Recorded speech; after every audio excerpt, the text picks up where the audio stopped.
Hello and welcome back to the Fantasy Playmakers. In today's video, I'm going to be going through my updated rookie rankings. So after seeing all the landing spots, all 7 rounds in the books, I thought now would be a solid time to go through and update my rookie rankings. So just like I did pre-draft and I think my last rankings video, I'm just going to go through like 3 rounds of my rankings. So basically top 36 rankings. And I do think, these changed a lot following the draft, probably most notably at the quarterback position. So I'm going to talk about all of those shifts. And overall, if we're being honest, like if you're holding a lot of 2022 rookie picks, I feel like this draft was probably a disappointment for you, but I'll kind of get into that later on. Let's just jump right into round 1. Here at the 101, this is where I have Breece Hall. I think he should still be here. He's been my 101 for a while now. He goes, early second round to the Jets. I actually think this is a very solid landing spot. This is an up-and-coming offense. I'm really not concerned about Michael Carter. He was a 4th-round pick last year, was really solid, but if they thought he was going to be the guy and be super involved, they wouldn't have spent nice draft capital on Breece Hall. Hall is going to be the guy moving forward, so I do like him here as the 101. And at the 102 through 104, this is kind of like my wide receiver tiers. It's been in the same order for a while now. Drake London here at the 102, Treylon Burks at the 103, Garrett Wilson at the 104. I did kind of debate moving Treylon Burks up because I think in the 2022 season, he does have a better kind of situation here with the Titans, whereas Drake London is going to be playing on the Falcons, which I do think is going to be a very bad offense. But when we're projecting into the future, the Falcons quarterback situation could turn around next year. Maybe Desmond Ritter's the guy, but they could also just, be really bad this year and then be in the mix for one of the top quarterbacks in the 2023 class. So I don't think Burke's situation is so good right now that it can override, a potential new quarterback situation in Atlanta. But I mean, it's been very close between those two players all offseason long, and I think the margin is still very, very small for Drake London and Treylon Burks. 104, Garrett Wilson. I think a lot of people had him mocked here to the Jets. Goes early first round. He's going to be a part of that up-and-coming offense, along with Breece Hall. Hopefully Zach Wilson continues to develop. That would be a big, big deal for Garrett Wilson. And they're going to have a nice 1-2 punch at the wide receiver position with Wilson and Elijah Moore. Here at the 105, I have Kenneth Walker. He is my RB2. Went to the Seattle Seahawks early second round. Same thing with Walker. I know some people don't love this landing spot. I don't really care. If the Seahawks are willing to spend early second round draft capital, they're going to utilize him. Maybe he's not seeing 15 plus touches from day one because they still do have Rashad Penny there, but he's on a 1-year deal. He hasn't been able to stay healthy. Chris Carson, we don't even know if he's going to play again. So Kenneth Walker is going to be the running back of the future for the Seahawks, and I think is a very solid value here at the 105. Then at the 106, Jameson Williams. He's been my wide receiver 4 basically throughout the entire offseason. He lands on the Lions. It may not be a fantastic season for him this year, coming off that ACL tear. The quarterback situation is not good, but if, they have a rough season, they're another team that could be in the mix for one of those top quarterbacks in the 2023 class, and then his value could just absolutely explode. And then we kind of go on a run here with wide receivers. Talked about Williams at the 106. 107, we have Chris Olave. Goes early first round to the New Orleans Saints. Didn't love the move for them, trading up to get Olave from a real-life NFL perspective, but I think Olave is going to be a more than capable wide receiver at the next level and is a very solid wide receiver 2 behind Michael Thomas. At the 108, I have Sky Moore. In terms of, some of the wide receivers that went in front of him, I was pretty surprised at some of the names that came off the board, but it really worked out very well for Sky Moore because he lands with the Kansas City Chiefs, will have the opportunity to be a big factor from day one. So I really like Sky Moore here as my wide receiver 6. Then it's going to be Jahan Dotson coming in here at the 109. A little bit of a surprise how high he went in the first round. Heading into the draft, I thought kind of earliest he was going to go was late first round. He goes middle of the first round to the Washington Commanders. That situation is not ideal right now, but like I've talked about for a lot of these other wideouts, situations can change very quickly, especially for teams, who aren't projected to be elite finishers. They could totally be in the mix via trade for a quarterback or in the draft, within the next few years. So I do think he's going to be a solid complement to Terry McLaurin. At the 110, I have George Pickens, my wide receiver 8. Really like him going to the Steelers. The Steelers are fantastic evaluators at the wide receiver position, so it gives me a little bit of confidence that they went out and, they like George Pickens. This is a very crowded wide receiver room right now, but this is a situation where maybe they don't want to pay Deontay Johnson long term, or maybe they don't think Chase Claypool is the wide receiver 2 of the future. Either way, they're going to have George Pickens involved, and I think he can, make a solid impact from day one on that roster alongside Kenny Pickett, who is actually going to be right after him in these rankings at the 111. He was basically my quarterback 5 heading into the draft. I have no choice now but to move him up to my quarterback 1. He just went, way before any of these other rookie quarterbacks. We didn't see any of those other guys even go in the second round. So in my opinion, he is the clear-cut quarterback 1 of this class. And the Steelers are really, setting him up nicely. They went out, drafted some weapons. You have a really, really nice young core there. And I think Kenny Pickett will be the starter from day one. If not, he can sit behind Mitch for a little bit. But I think he's probably the most pro-ready quarterback that was in this draft class. So I like him as, a late first-round option. Then moving over to the 112, this is where I have Christian Watson. I think this is an interesting landing spot going to Green Bay. When we're looking at the best landing spots for wide receivers in this draft, I thought it was the Chiefs and the Packers. I thought it was a little bit interesting, actually, that the Packers were so interested in Christian Watson because of all the top wide receivers. I thought Christian Watson was probably the most raw in terms of his talent and, ability to produce right away. So you have the Packers in a win-now mode, in desperate need of wide receivers, and they go out and get the guy who's potentially a little bit of a project. So I'm wondering how well he's going to be able to produce from day one. But long-term, I think the Packers are a great place for him to kind of develop and improve as a fantasy stud because we know he has all the physical traits. The dude is an athletic freak, and if he can figure out the rest of it, get in tune with Aaron Rodgers, he could have a very nice, next couple of seasons. Now let's shift over to round 2, and we're going to stay at the wide receiver position with David Bell here at the 201. I was very, very happy when I saw David Bell go off the board in round 3 and to a solid landing spot here with the Cleveland Browns. I really think he can slot in as the wide receiver 2 there. Obviously, in the immediate future, it's better for him if Deshaun Watson is on the field. But even if Watson has some sort of suspension, I still think David Bell is going to succeed at the NFL level. He may not be an absurd athlete, but we just know the man can play football and produced all 3 of his collegiate seasons. At the 202, this is where I have James Cook. Definitely jumped up, I think, at least a few spots in my rankings, and a lot of that was due to his second-round draft capital. He's going to be my RB3 going to the Buffalo Bills. I still don't think he has 3-down potential. I don't think the Bills brought him in and they're thinking, he's going to be the guy to carry it 200 times, get targeted 80 times. I think he's going to be that third down back, may get some early down work, but I also think this is going to be a split between him and Devin Singletary. We know they tried to sign J.D. McKissick in the offseason, so it did look like they were kind of going out and looking for a receiving back.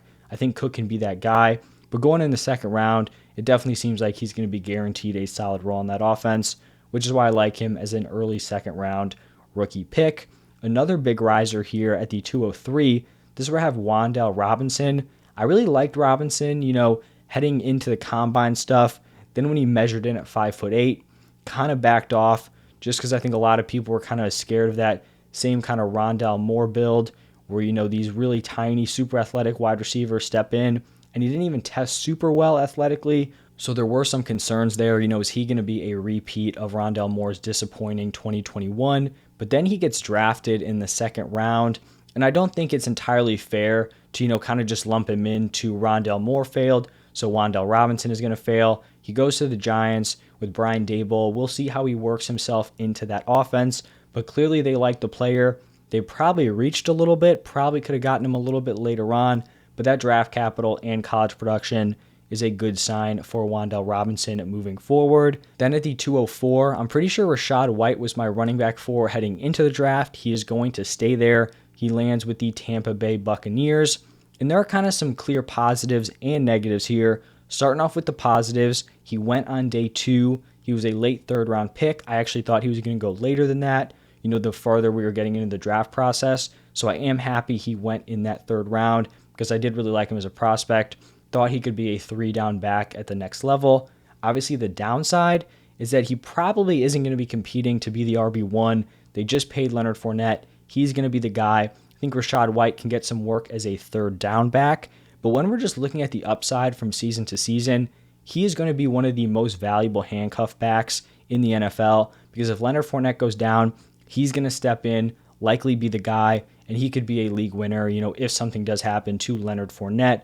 So I do like him here as a, early to mid round 2 rookie pick. Then here at the 205, we're going to start getting into some of these quarterbacks who fell way down the board. Malik Willis was my 102 heading into the draft. Major faller here. He's going to be at the 205. Goes to Tennessee. Will have some time to develop.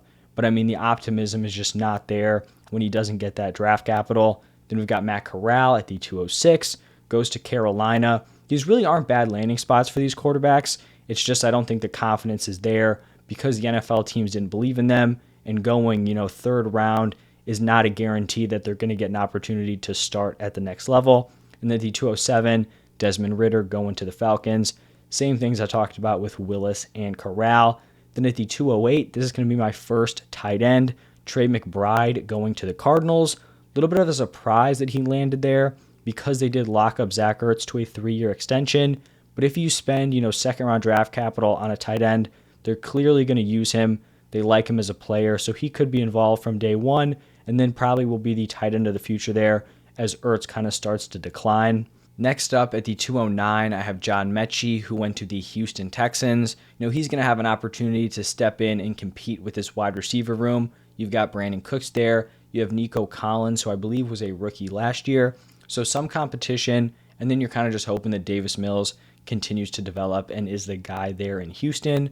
And then sticking with the Texans, I have actually his new teammate, Dameon Pierce, here at the 210, my RB5. When we're getting in this range, I feel like these RBs are a little bit interchangeable. He went in day 3. It was very early on in day 3, but I think Dameon Pierce has the opportunity to compete for touches from day 1, potentially be the lead back. And when we're looking at these other running backs who are going round 4, round 5, I don't think a lot of them have that, potential from very early on. And if you can secure a role early on, that's definitely going to help you kind of maintain, whereas some of these guys are just going to bounce around and never even get that opportunity to compete for a starting role. And then kind of the complete opposite situation here at the 211, which is where I have Isaiah Spiller. And first, when I saw the Chargers landing spot, I didn't feel great about it just because, they have a locked-in RB1 in Austin Eckler.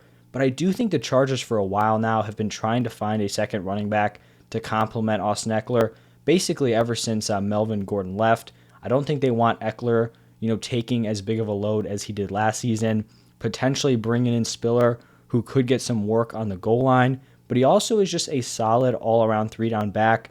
So I talked about how Rachaad White could be a very solid handcuff. I feel the same way about Isaiah Spiller, and actually could potentially have some week-to-week value, filling in some of the early down work and then red zone opportunities. So Isaiah Spiller definitely kind of fell, not going day 3, but doesn't totally plummet down my rankings.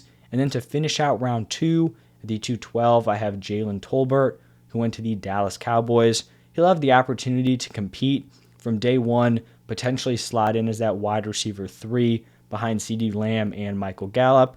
We know this is a solid offense, and they do kind of spread the ball around. So he could have some fantasy relevancy early on, probably in much deeper leagues, but still kind of a guy to look out for.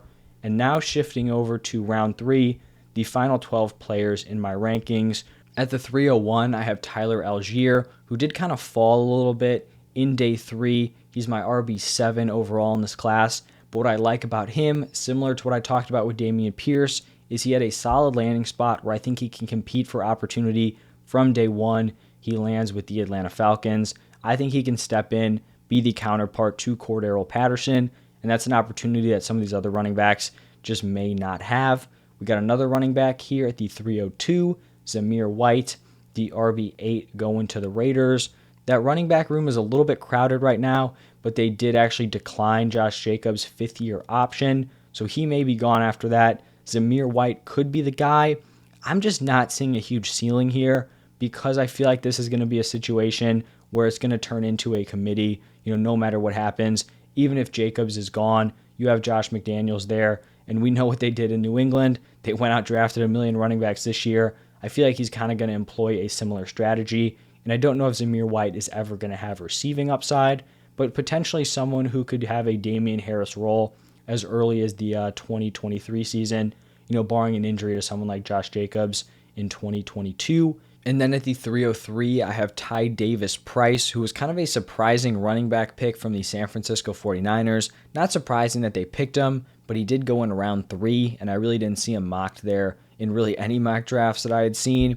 So he does go round 3. He may be, competing for some touches with Elijah Mitchell. They've used a committee in the past, basically prior to last season, where we saw Mitchell kind of dominate the majority of the opportunities, but he's someone who could play a role. And as we know with the 49ers, it really doesn't even matter how good the running back is. If you plug them in as the starter and give them opportunities, Shanahan's system is so effective that they are going to produce. So I do like this fit for Ty Davis Price.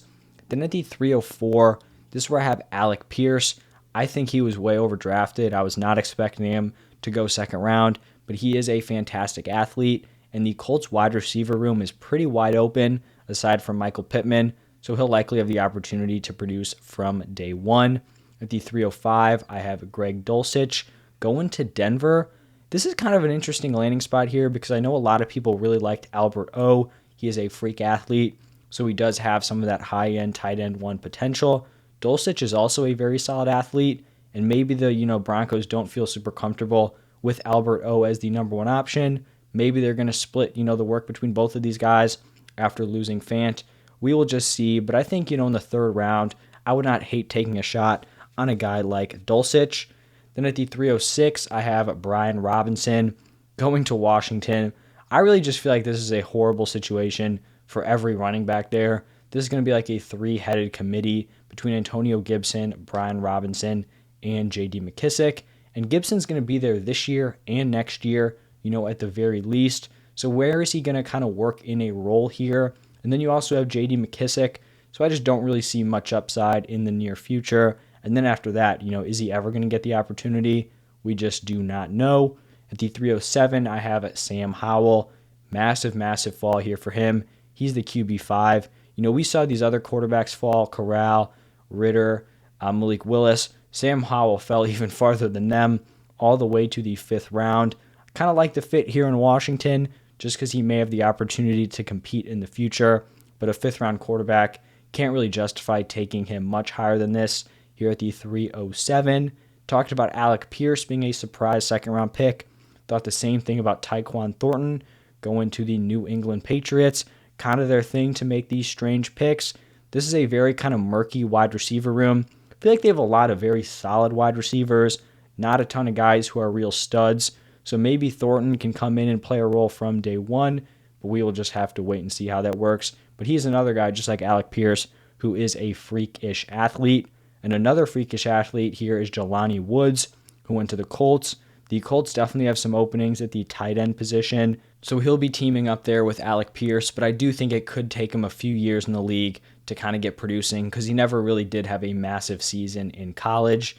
At the 310, here's where I have Khalil Shakir. Definitely fell a little bit farther than I thought he was going to, but I really like the landing spot. He's a solid athlete, had solid college production, just an overall really strong prospect in my opinion, and could compete for a role from day one, whether it's the wide receiver 4 slot, potentially push in that wide receiver 3. So I like the opportunity he may have, and the upside is totally there if he is as good of a wide receiver as I believe he is, with Josh Allen as the quarterback in a very explosive offense.